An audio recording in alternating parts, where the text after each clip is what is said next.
अस्सलाम वालेकुम गाइस, मैं शमशेब। आप देख रहे हैं be a billionaire. Pakistan stock exchange की क्लास 16 में खुश आमदीद। आज हमारी डिस्कशन का टॉपिक कि पाकिस्तान स्टॉक एक्सचेंज में आपकी स्ट्रेटेजी क्या होनी चाहिए, आपने कब शेयर्स को बाय और सेल करना है और इसका सही टाइम आपको कैसे मालूम हो। So please like this video, subscribe your own channel and press the bell icon.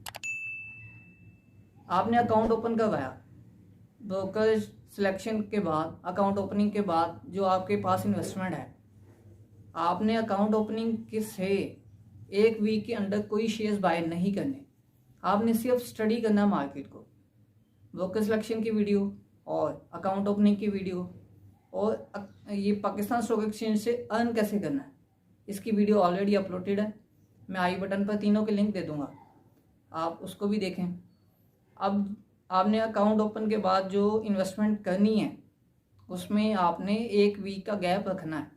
उसकी वजह कि जब आप एक फ्रेश हैं पाकिस्तान स्टॉक एक्सचेंज पर, आपको किसी भी किस्म का कोई नॉलेज नहीं है कि bid value, ask value, capital gain, dividend, ये बाकी चीज़ें, ये टर्म्स जो हैं ये क्या हैं, और पाकिस्तान स्टॉक एक्सचेंज की टर्म्स एंड कंडीशन या जो टैक्सेशन सिस्टम है ये क्या है, आपको नहीं पता। तो आपने एक वीक लगा के, जो कि ज़्यादा टाइम कंज्यूम नहीं करेगा, सिर्फ आप 1 से 1.5 घंटा डेली दे के एक हफ्ते में मार्केट को स्टडी कर सकते हैं। जो बेसिक टर्म्स हैं वो, और बेसिक टर्म्स ही मार्केट की स्टडी के लिए बहुत हैं।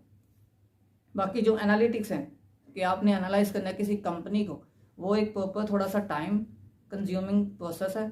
वो इंशाल्लाह हम नेक्स्ट में आपको बताऊंगा भी, और हम मिलकर कंपनीज की खुद जो एनालिटिक्स हैं वो स्टार्ट करेंगे, स्टडी करेंगे। आपने एक हफ्ता पूरा स्टडी करनी है, और उसके बाद जो आपने शेयर्स बाय करने हैं या सेल करने हैं, फर्स्ट जब आप बाय करेंगे तो आपने उस कंपनी के बाय करने हैं जो कि 52 वीक्स हाई नहीं, जिसका शेयर आपका नॉर्मल हो, नॉर्मल प्राइस पे। अब एग्जांपल देता हूँ मैं आपको। ये जो पाकिस्तान स्टॉक एक्सचेंज में एंग्रो का एक ग्रुप, एंग्रो ग्रुप बहुत स्ट्रॉन्ग है। एंग्रो ग्रुप की एक कंपनी जो केमिकल सेक्टर में है, Engro polymer and chemicals limited, इसका जो शेयर्स है अभी ट्रेड हो रहा है, लास्ट कल ट्रेड हुआ था ये 39.70 पे, और आज ही इसने 2 रुपये गेन करके 41 समथिंग पे आ गया। ये ट्रेड हो रहा है एक बहुत ही अच्छी वैल्यू पे। हालांकि इसकी असल ट्रेड वैल्यू क्या है, 50 to 55, या अब 45 से नीचे तो ये जा ही नहीं सकता। अगर ये अभी गया हुआ है तो ये मार्केट के कंडीशंस के हिसाब से गया, जो कि हर शेयर गिरा हुआ है। अब ये है सही टाइम उसके बाय करने का। इसी तरह आप किसी दूसरे शेयर को देखें, जिस तरह ISL है, उसकी जो प्रॉपर जो एक बाइंग वैल्यू है, एक बाइंग जो उसकी कॉस्ट है, वो असल जो ट्रेड होता है वो होता है 60-55 पे, लेकिन अब वो भी 39-38 पे आया था, जो कि 41 समथिंग पे फिर आ गया है और ऊपर ही जाएगा, क्योंकि IMF से आपको पता है मुआहदा भी हो गया हुआ है सब कुछ। ये सब कंडीशंस पर डिपेंड करता है, कंट्री कंडीशंस पर, financial condition, world wide conditions, इन चीज़ों पर। आपने ये जहन में रखना है कि सिर्फ उस कंपनी के शेयर्स बाय करने हैं जो उस वक्त एक अच्छी प्राइस पे मिल रही हो, ना कि एक अच्छी प्राइस पे ट्रेड हो रही हो।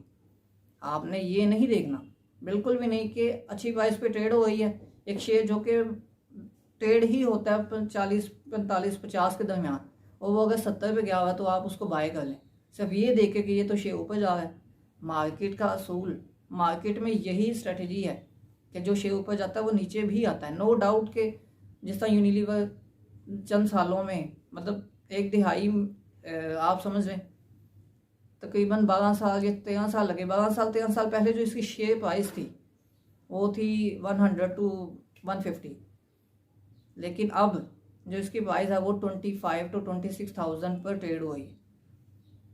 लेकिन आप अगर इसकी हिस्ट्री देखें तो ये जो शेयर की प्राइस है वो एकदम ऊपर नहीं गई, ऊपर नीचे करते करते ही ये अप्स एंड डाउन्स के साथ साथ 26-25,000 पर ट्रेड हो गई है।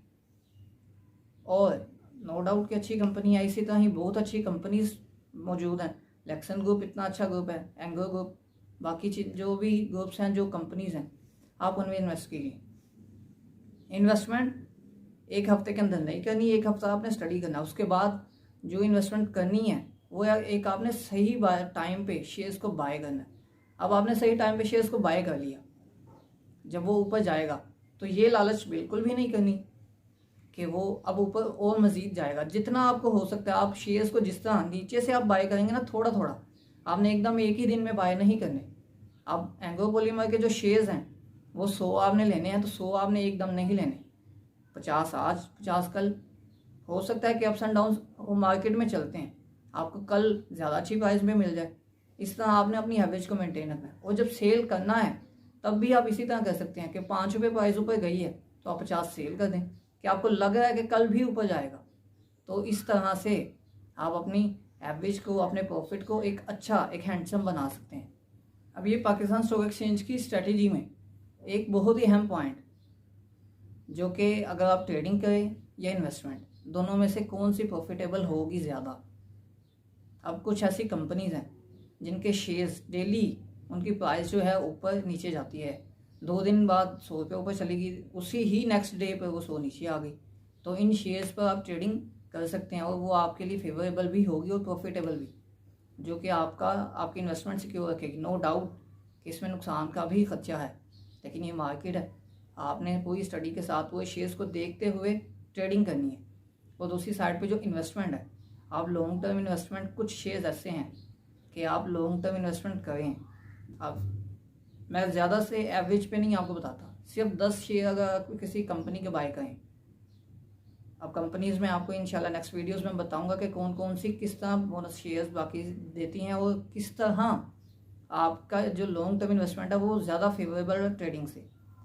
अब एक कंपनी के आपने अगर 10 शेयर्स बाय किए हुए हैं, वो एवरेज अगर आपको 20% भी बोनस अनाउंस करती है, तो आप बगैर किसी इन्वेस्टमेंट के उस कंपनी के दोबारा शेयर्स ना बाय करें। सिर्फ कितने किए हैं? 10 शेयर्स बाय किए हैं, 20% वो एनुअल, ये क्वार्टर वगैरह नहीं मैं बोला, एनुअल बोनस अनाउंस करती है 20%। तो आपकी ठीक, अगर आप देखें 15 से 20 साल अगर लॉन्ग टर्म इन्वेस्टमेंट करें तो कंपनीज कहीं भागने वाली नहीं। अगर आप सोचें कि कंपनी ऊपर नीचे जाएगी, आप कंपनी को स्टडी करके फिर लॉन्ग टर्म इन्वेस्टमेंट कीजिए। मैं जो आपको रिकमेंड करूँगा कंपनीज, आप मेरी रिकमेंडेशन को साथ लेकर उसको स्टडी करें फिर इन्वेस्ट करें। अब जो मैं कंपनीज बताने जा रहा था आपको, वो कंपनीज ऐसी हैं कि आप अगर 10 शेयर्स बाय करें तो 15 से 20 साल में वो आपके लिए शेयर्स लाखों होंगे। लाखों में प्राइस नहीं, शेयर्स लाखों होंगे आपके। सिर्फ किस तरह के आप वो जो बाउंड होते जाते हैं बोनस शेयर्स, आपने शेयर्स बेचने नहीं है, सिर्फ 10 हैं तो आपने 10 रहने देने। 20% अनाउंस किया, 12 शेयर्स हो गए एक साल में, दूसरे साल में इसी तरह ही करते करते शेयर्स आपके बहुत ज़्यादा जाएंगे। जितनी ही लॉन्ग टर्म आप करेंगे, 19 और 20 साल, अगर आप 19 साल में सेल करते हैं सब शेयर्स, या 19 साल में आप शेयर्स की प्राइस देखें और 20 साल में ज़मीन आसमान का फ़र्क होगा। स्टार्ट में आपको नहीं लगेगा कि पहले साल 10 से 12 शेयर्स हुए, फिर 12 से कोई 15 शेयर्स हो गए, फिर 15 से 21, लेकिन जब आप आगे शेयर्स को देखेंगे तो बहुत ही अच्छी एवरेज और बहुत ही अच्छे अमाउंट में शेयर्स आपके अकाउंट में मौजूद होंगे। अब ये बात है सिर्फ 10 शेयर्स की, अगर आप 100 शेयर्स बाय कर लें तो आपकी वैल्यू, आपकी मार्केट कहाँ तक जा सकती है। आप लॉन्ग टर्म इन्वेस्टर्स जो हैं, लाइक वारन बफे, पाकिस्तान के जो मशहूर हैं करीम दीदी, अब ये जो सब लोग हैं ये कंपनीज के मालिक कैसे बने? शेयर होल्ड करने की वजह से। इस तरह नहीं कि आपने शेयर बाय कर लिया, सेल कर दिया, फिर उन्होंने कोई कंपनी के कोई मतलब समझ ले के इक्विपमेंट्स या कंपनी का कुछ आधा हिस्सा बाय किया या किसी आधे हिस्से के ओनर बने, ऐसा नहीं। उन्होंने शेयर्स को होल्ड किए रखा। होल्ड किए साथ वो जो बाउंडिंग होती है शेयर्स की आपस में, डिविडेंड जो आए आप वो भी उसी में इन्वेस्ट कर दें। इसी तरह बोनस शेयर्स, वो तो बाउंड होते होते साथ साथ आपको कंपनीज में बहुत अच्छी एक एवरेज, बहुत अच्छी एक पोस्ट देगा शेयर होल्डर्स के नाम पर। तो आप इसी तरह ही जब किसी कंपनी में लॉन्ग टर्म इन्वेस्टमेंट करेंगे तो वो आपके लिए बहुत ही फेवरेबल होगी। हर कंपनी लॉन्ग टर्म के लिए फेवरेबल नहीं, और ना ही हर कंपनी ट्रेडिंग के लिए।